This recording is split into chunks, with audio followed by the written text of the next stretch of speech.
Je m'appelle Mame Diarra Diop, je suis journaliste et auteure de plusieurs nouvelles et d'un roman. Ce roman, Retour à Ceuta et Melilla, c'est un roman sur la migration. Ça m'a été inspiré par deux événements majeurs. D'abord, l'assaut des migrants sur les grilles de Melilla, c'était en 2006. Plusieurs ont tenté de passer la frontière et beaucoup sont morts. Et puis il y a aussi, quelques années plus tard, la mort d'un jeune Sénégalais qui s'est embarqué dans une pirogue avec 80 autres et puis ils sont morts au large de Thiaroye.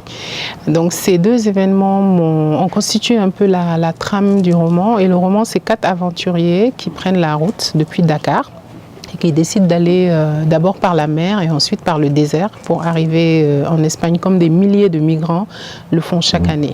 Et en fait, dans le roman, c'est vraiment le trajet que vont emprunter les 4 personnages principaux. Je voulais décrire en fait le trajet et les dangers qu'on rencontre sur la route de l'émigration. Comment est-ce qu'on cherche les moyens pour partir? Comment est-ce qu'on mobilise les gens? Comment est-ce qu'on approche les passeurs? Parce que les passeurs, c'est des figures qui sont importantes dans le livre. Toutes les personnes qu'on rencontre sur le chemin. Comment on échappe aux forces de police.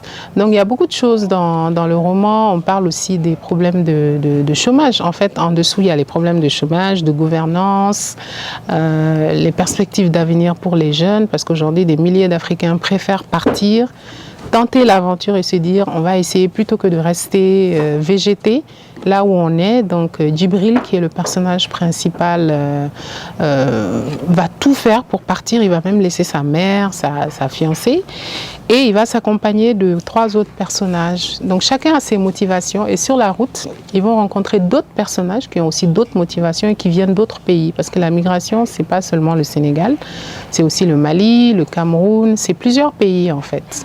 Donc tout ça, ça constitue une masse de personnes, des subsahariens qui vont et qui font face aux grilles de Ceuta et Melilla. Et on le sait, l'actualité a montré qu'il y a quelques jours, en juin, il y a plus de 2000 migrants qui ont essayé de passer encore. Alors moi, mon roman, il est à la fois réaliste, c'est écrit comme une enquête journalistique, il y a ça décrit vraiment le phénomène, mais à la fin, il y a un message. Je ne vais pas tout dire au lecteur, mais pour moi, je voulais qu'il y ait de l'espoir.